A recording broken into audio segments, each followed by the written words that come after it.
Hey, ¿qué tal amigos? ¿Cómo se encuentran? Los saluda su compa, el Gafe 423 y su compa Plasti. Trayéndoles un nuevo episodio. Esperemos que este intro les haya gustado. Esto es lo que se viene con cada episodio. Con cada episodio nuevo de Tras las Líneas. Vamos a abordar ciertos subtemas dentro de cada episodio de lo que vamos a hablar.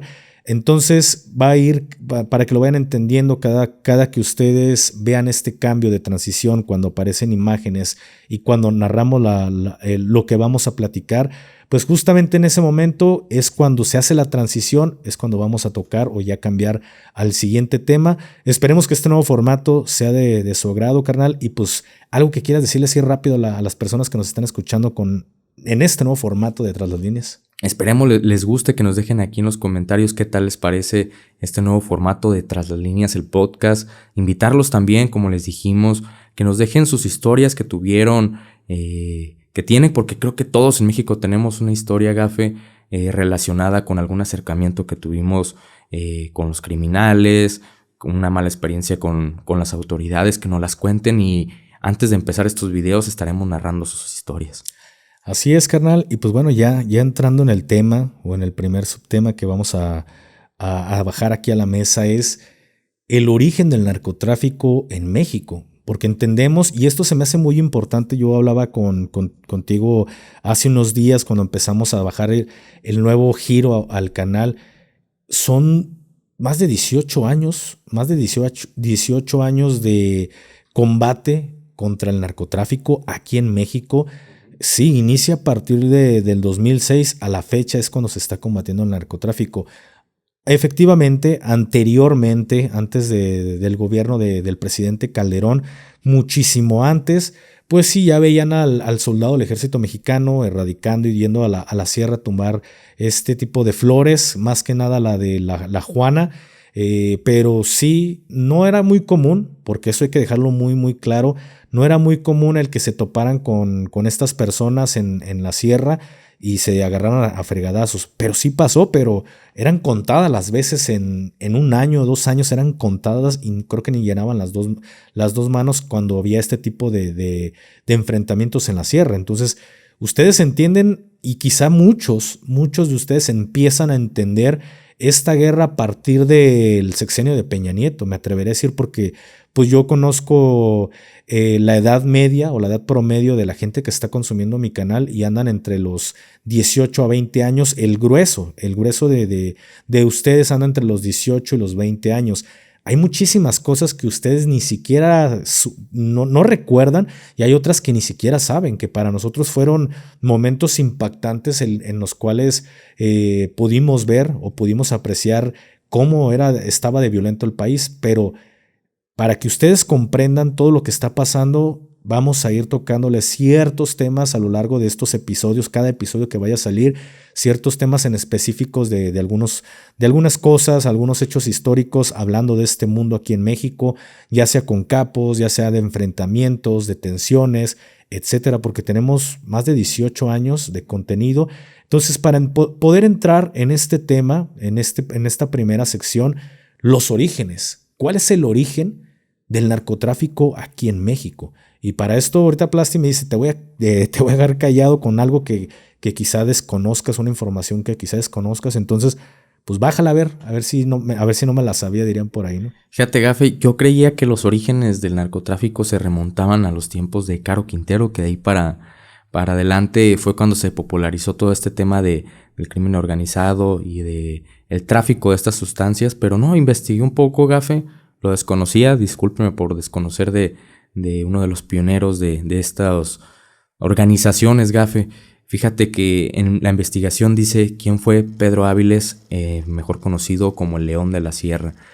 Nacido en 1938 en la Sierra de Durango, don Pedro, como también era conocido, fue considerado el primer narcotraficante que fomentó el trasiego de goma de opio a los Estados Unidos, además de crear conexiones con las mafias de Estados Unidos e Italia.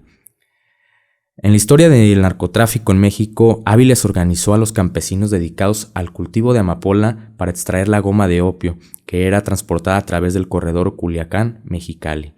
Para escalar a nivel internacional y distribuir el opio más allá de la frontera de México, el León de la Sierra contó con apoyo de Benjamín Siegel, alias el Bugsy, un traficante estadounidense que inició su carrera criminal como contrabandista de alcohol durante la Ley Seca, así como Charles Lucky Luciano, integrante de la familia Genovese.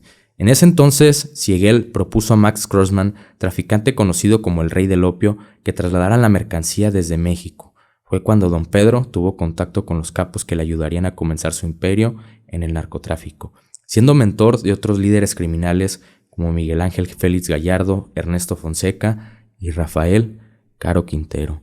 A él se le atribuye haberle dado forma a las organizaciones criminales relacionadas al narcotráfico, como se le conoce hoy en día. Áviles Pérez organizó a cultivadores de amapola en Sinaloa, en regiones conocidas actualmente como el Triángulo Dorado, para producir la goma de opio, misma que era vendida en los Estados Unidos y tuvo un gran auge tras la Segunda Guerra Mundial, para aliviar dolores de veteranos, reemplazando a la morfina. El opio cultivado en Culiacán pasaba a Baja California y de ahí conectaba con Estados Unidos. Don Pedro extendió sus operaciones hasta la región fronteriza de Sonora y Tijuana. A lo largo de su trayectoria, el León de la Sierra tuvo a su cargo a los hermanos Arellano Félix, Ventral Leiva, el Chapo Guzmán y Amado Carrillo Fuentes, mejor conocido como el Señor de los Cielos, que continuaron con el crimen organizado en diferentes puntos del país. Su historia terminó el 15 de septiembre de 1978, cuando fue emboscado y abatido por el ejército mexicano, luego de ser desarmado en la ciudad de Culiacán, Sinaloa. Su muerte aceleró la formación del Cártel de Guadalajara, antecesor del Cártel de Sinaloa. Pues no, güey, no me lo sabía ese dato, es bastante impresionante. No lo sabía quizá por el desinterés, porque hay que ser muy sinceros. Yo la neta tengo poco y tengo menos de 4 meses, 3 meses, como unos 3 meses que empecé a abordar temas más detallados ya sobre lo referente al narcotráfico aquí en México. Porque pues anteriormente, a partir del 2011 a la fecha, pues era algo que vivíamos como el día a día. Ya no me importaba mucho como meterme en tantas cosas del pasado más que lo que tenía que saber. Pero no, o sea, yo la neta sí me desconocía que existía esta persona, el León de la Sierra, si mal no recuerdo, algo así comentaste, pero desconocía que él fue de los pioneros, porque me atrevo a decir de los pioneros, no el primero, pero sí el más reconocido dentro de su generación, porque no dudo que en su momento haya habido más cultivadores de esta planta, o quizá también de la Juana, que hubiera maestros en este sentido de la siembra y la cosecha de toda esta madre, pero quizá el que mejor supo hacer el negocio, el que más resaltó fue justamente esta persona. Entonces es por eso que es el más conocido, porque es el que más resaltó. Es como ahorita te pongo un ejemplo, ¿cuántas organizaciones de crimen organizado existen en el país? Creo que ya son más de 80 y tantas, el otro día ya subieron como 10 más. Entonces, no quiere decir que no existan, sí existen, pero sabemos que los referentes en este negocio ilícito en el país, pues son los más nombrados, pero eso no quiere decir que haya otras organizaciones dentro del territorio nacional. Entonces, también me imagino que ocurrió en aquel entonces lo mismo. Había diferentes cultivadores, pero quizá el más inteligente en ese sentido para hacer negocio y sacar este producto a los Estados Unidos, quizá el más inteligente fue esta persona. Y lo vemos porque se podría decir que fue el maestro de varios de los grandes que controlaron el país por muchos años. Y esto se heredó a sus familias. Esto es algo importante para que ustedes lo vean. Estamos hablando que el León fue el primero que inició con este negocio ilícito en el país. El trasiego. Y ahí estaban los otros chamaquitos, porque imagino que eran morrillos cuando empezaron con este tema y fueron aprendiendo de esta persona, porque es innegable, güey. Es innegable que cuando tienes cierta... convives con personas de lo que ustedes quieran, sean futbolistas, sean empresarios, sean políticos, lo que ustedes quieran, y los escuchas platicar, hablar, cómo se comportan, terminas aprendiendo la forma en la que estas personas hablan y entiendes ese lenguaje quizá de los negocios, dependiendo a lo que tú te vayas, que un ejemplo podría ser Rockefeller.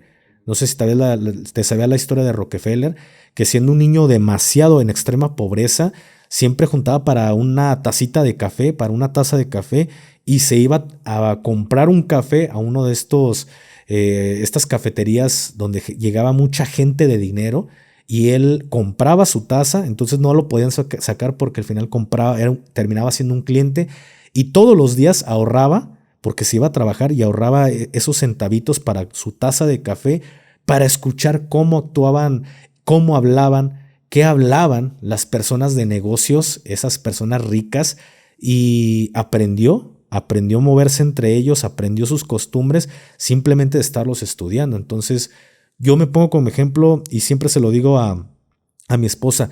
Hay cosas buenas que me gustaron de la política, hay otras que no me gustaron en lo personal, pero es innegable que el hecho de pasar tantas horas con una persona, con un político, ya no te haces también te haces politicazo, eso es innegable. O sea, tengo muchas cosas que ustedes no se dan cuenta, pero que aplico fuera de lo que es GAFE 423, que aplico en lo que vienen siendo, se podría decir, mis negocios, mi estilo de vida, y prueba es esto, güey. O sea, desde el analizar qué está funcionando, qué no está funcionando en el canal, hay que darle un giro. O sea, aprendí muchísimas cosas del que fue mi principal, y es innegable que los pueda poner a la práctica, y también es innegable que quizá algún día alguien me diga, oye, güey, te ofrezco algo en la política, le hayas, y que pudiera ejercer eso ya queda en mí si un día le entro o no le entro a la política, pero lo empleo en mi vida diaria, porque hay que reconocerlo, lo del César al César.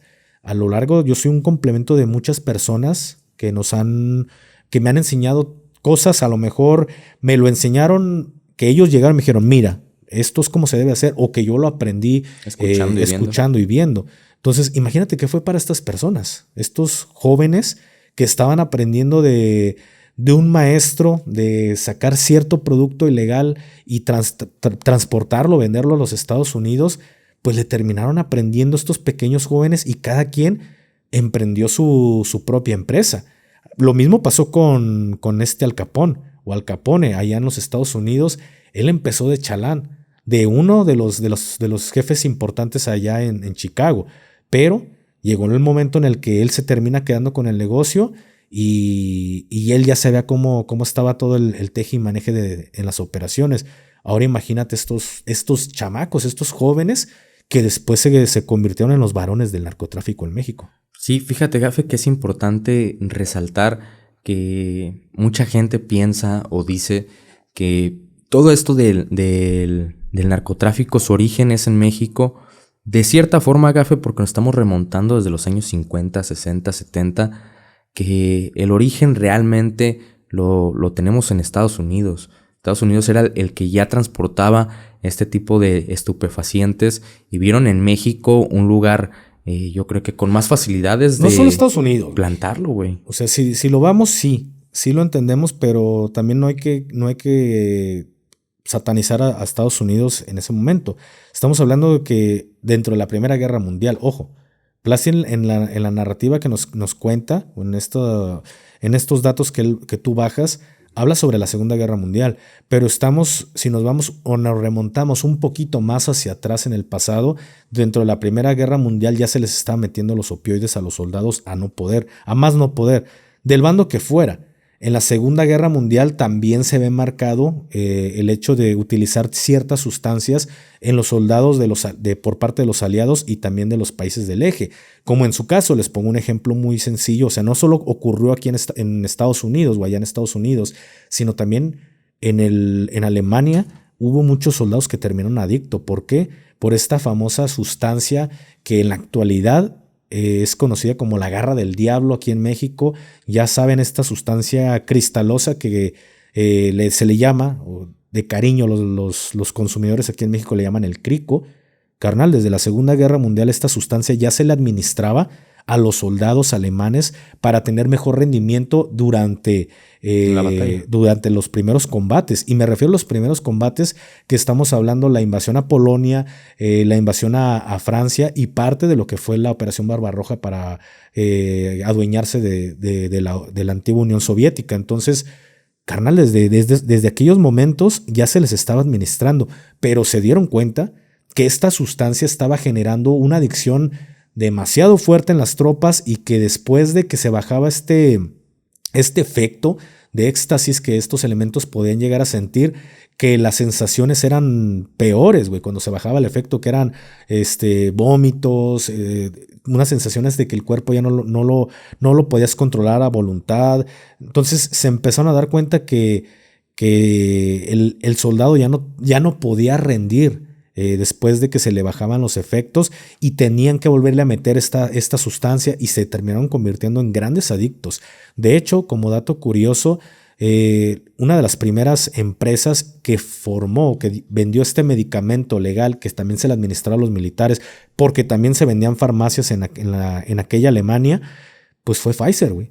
Pfizer fue de las pioneras en lo que hoy conocemos como el crico. Entonces, el origen de muchas de estas sustancias que han sido prohibidas a lo largo de la historia, pues en muchas de las ocasiones fueron legales en algún momento, pero es tan fácil hacerlas que después se termina convirtiendo en que cualquier persona lo puede hacer, y también parte de eso es que se terminan prohibiendo este tipo de sustancias por la facilidad en la que tú puedes llegarlo a hacer. Entonces hay muchas cosas detrás de la venta y la producción de este tipo de sustancias, así como en algún momento el alcohol estuvo prohibido y se hizo toda una enmienda para prohibir el alcohol. Después vemos que la Juana se termina prohibiendo, y si ustedes se basan a esos estudios científicos por los cuales está fundamentada la prohibición o la ilegalización de esta planta, son meramente,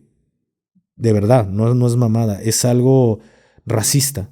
Trae el racismo esta planta verde en Estados Unidos, porque fue solo por el estudio de una persona que con eso fue más que suficiente para prohibirla. Y si te vas unos años un poquito más adelante, cuando se prohíbe, el pretexto era, en realidad el pretexto era para detener a esos contingentes de personas que llegaban a manifestarse, personas de color, que se llegaban a manifestar durante el inicio de la guerra de Vietnam. Durante como inicio de la guerra de Vietnam, donde había mucha comunidad afroamericana que no estaba dispuesta a ir a combatir una guerra con un país en el cual no se tenía ningún problema, pues güey, utilizaban inicialmente a gente de color, pues empezaron a manifestarse estas personas, pero cómo llegas, encarcelas o golpeas a una persona de color sin meterte en lo que en problemas, ya sabemos de qué, para no ser tan explícito, pues fue una de las bases de que sabían que estas personas consumían esta planta, pues la terminan volviendo ilegal para de esta forma justificar también el poder atacar a una comunidad en específico, ya fuera gente de color, ya fueran latinos, y al final, los datos ahí están, los datos oficiales y los datos que el mismo gobierno generaba era de que esta planta verde, esta que conocemos como la Juanita, aquí en México ya saben cuál es, que al final de cuentas la gente de color se volvía más violenta con este pedo, güey. Y las mujeres blancas que consumían esta sustancia o esta planta, les daba por meterse con gente de color, güey. O sea, era como, si lo haces te va a pasar esto. Pero todo eso fue lo que orilló a satanizar una planta en aquel momento. Pero como bien lo mencionaste, muchas de estas sustancias se administraron durante la Segunda Guerra Mundial, incluyendo la plantita esta verde. Pero después llega la prohibición o se terminan convirtiendo ilegales, pues dejas a muchos países donde hay muchos elementos jóvenes que ya eran veteranos de la Segunda Guerra Mundial, los dejas con esta necesidad de consumir estas sustancias que terminan ellos prohibiendo, y es donde se ve esta atracción y donde se abre un mercado que es uno de los más grandes o es el más grande del mundo, que es los Estados Unidos. Y aquí en México aprovecharon la oportunidad. Otra cosa que me gustaría destacar, Gafe, que la gente tiene la idea o más bien el desconocimiento que piensan que el ejército empezó a combatir a estas organizaciones, a estos capos a partir del año 2006 con Felipe Calderón, y nos lo estamos viendo en el dato que tenemos aquí, que el ejército mexicano fue quien abatió en una emboscada al león de la sierra. Yo creo que a lo mejor ya estaba afectando los intereses del gobierno, pero nos estamos remontando hasta el año de 1976, cuando el ejército ya empezaba a combatir a estos capos, a estas organizaciones de tráfico. Entonces estamos muchos años atrás, Gafe, de lo que nosotros creíamos. Yo pensaba que el gobierno empezó, bueno, más bien el ejército empezó a combatir a estas organizaciones desde con Caro Quintero, Amado Carrillo Fuentes. Con ellos fue cuando empezó, y no, lo estamos viendo que viene todavía de mucho más atrás, Gafe. Sí, viene de años atrás, carnal, muchos años atrás. Inclusive el ejército ya se ve utilizado en algún momento, no recuerdo, eso va a dar para un video completo, pero por ahí dieron de baja un guerrillero muy importante, creo que anduvo más o menos en la década, no sé si de los 60s o los 70s, no recuerdo muy bien el nombre de este guerrillero, pero pues se los vamos a traer, pero el ejército ya ha sido utilizado para combatir este tipo de guerrillas, o ahora como lo estamos viendo con el León de la Sierra, pues ya se utilizaba, pero hay que dejar esto también muy, muy en claro. Eran cosas, una cada año, una cada 6 meses, 7 meses. No era muy común que esto lo viera la población mexicana en aquel entonces, viera que sus Fuerzas Armadas estuvieran dando en la madre que estuviera normalizado como en la actualidad. Exactamente. Y ahorita vamos a cambiar al siguiente subtema, que también se me hace muy bueno para comprender cómo es que se ha ido desarrollando la guerra contra el narcotráfico en México.